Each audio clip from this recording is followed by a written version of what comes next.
अस्सलाम वालेकुम। आज social democratic party of India इस प्रेस कॉन्फ्रेंस के ज़रिए जो कल शाम में कर्नाटका का बीजेपी हुकूमत का जो कैबिनेट मीटिंग में जो 1992 से अब तक मुसलमानों के लिए जो 4% रिजर्वेशन था 2B में, उसको विथड्रा किया गया है। यानी आइंदा मुसलमानों को रिजर्वेशन नहीं है 2B में, बैकवर्ड क्लास में। तो इसको मजम्मत करते हुए ये एक बहुत बड़ा एक जुल्म, नाइंसाफ, एक हिस्टोरिक नाइंसाफ बीजेपी हुकूमत ने मुसलमानों के ऊपर किया है।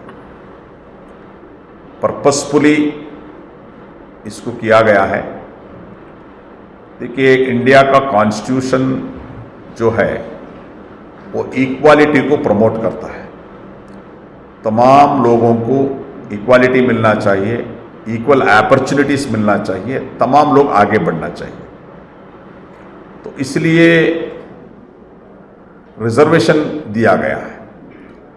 रिजर्वेशन का कॉन्स्टिट्यूशन का मुताबिक रिजर्वेशन जो कम्युनिटी सोशली एजुकेशनली बैकवर्ड है और जो community schedule caste and schedule tribe है, इनको ही रिजर्वेशन देना बोलकर बहुत वेरी क्लियर है। कभी भी इकोनॉमिकल बैकवर्ड के बारे में बताया नहीं कॉन्स्टिट्यूशन ये बताया जिस community socially and educationally backward है इनको ही रिजर्वेशन देना है। और बहुत सारे जजमेंट में, सुप्रीम कोर्ट का वो स्टेट का जजमेंट में यह बताया गया कि एक कम्युनिटी को रिजर्वेशन देने में उसका एक सही स्टडी होना चाहिए, एक कमीशन बिठाना चाहिए, वो कमीशन का रिकमेंडेशन का मुताबिक देना चाहिए। तो इसमें अगर ऐसा हम देखेंगे तो सबसे पहले जो कमीशन है रिजर्वेशन के बारे में 1953 का काका कालेलकर कमीशन, इस कमीशन ने उस टाइम में जो 4 ये बताया था, मानदंड जो बताया था, इसमें क्या है, एक सोसाइटी में उनको नीचा देखना, एजुकेशन में बैकवर्ड रहना और गवर्नमेंट जॉब में रिप्रेजेंटेशन कम रहना और इंडस्ट्री एंड प्रोफेशनल में कम रहना, ये 4 जो कैटेगरी बनाया था उसमें मुसलमान को इक्वल होता है। तो उसके बाद जो मंडल आयोग आया, बहुत बड़ा एक इंकलाब लाया था मंडल आयोग, मंडल कमीशन। वो मंडल कमीशन का रिकमेंडेशन में ये बताया कि 80% मुस्लिम कम्युनिटी बैकवर्ड में है। तो वैसा आप देखेंगे तो कर्नाटका स्टेट में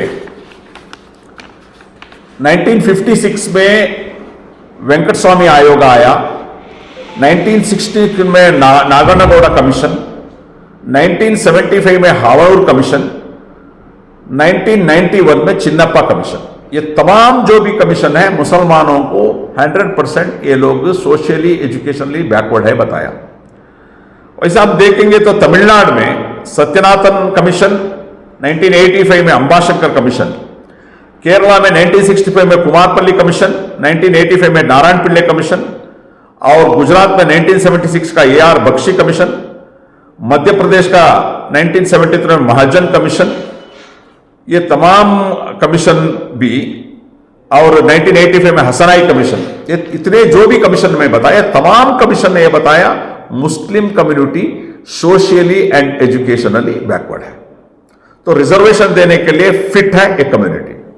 और उसके बाद जो 2002 में राजेंद्र सच्चार कमीशन जो रिपोर्ट दिया है, very clear, total Muslim community क्या हालात में है, तमाम चीजें बताए। तो उसमें वेरी क्लियरली बताया कि मुस्लिम कम्युनिटी दलित से भी पीछे है और इनको रिजर्वेशन देना चाहिए।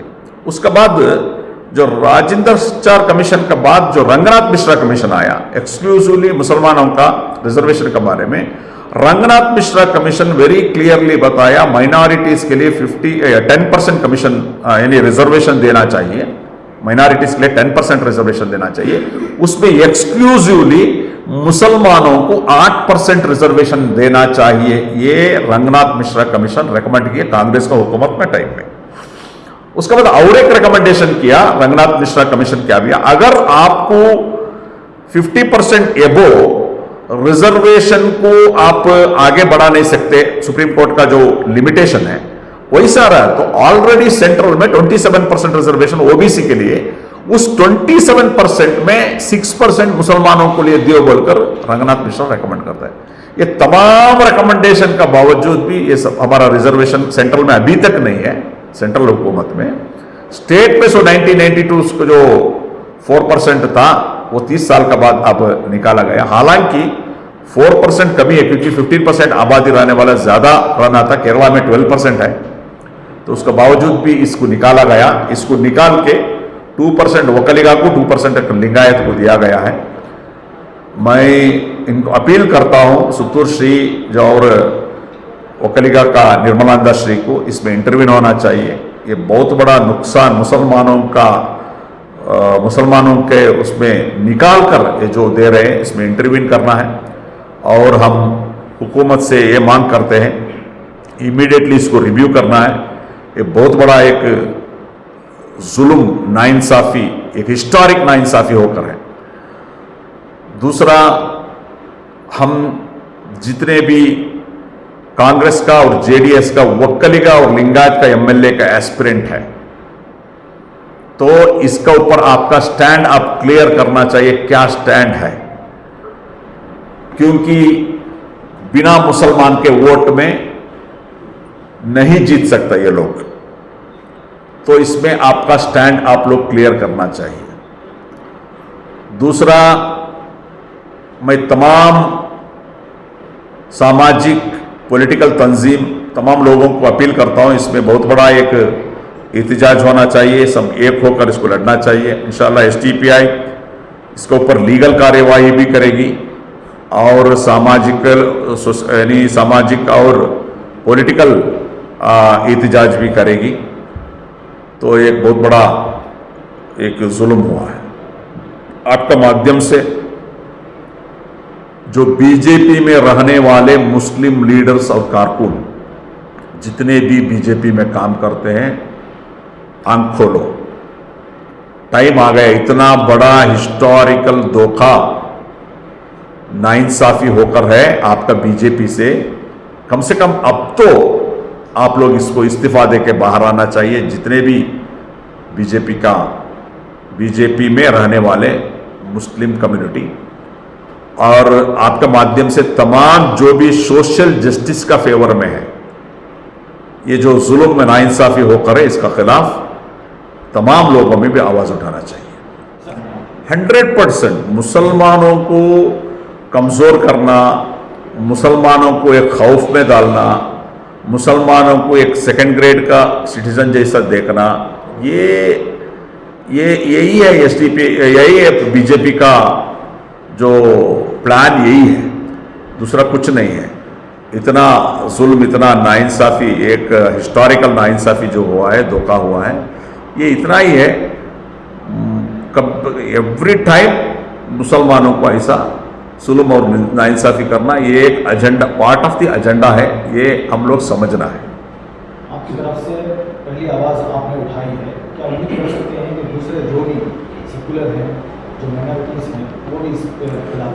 जरूर, क्योंकि जो भी कॉन्स्टिट्यूशन का फेवर में है, सोशल जस्टिस का जो भी फेवर में है, ये तमाम लोग हम आवाज़ उठाना चाहिए, क्योंकि ये एक हिस्टोरिकल नाइंसाफी है, धोखा है।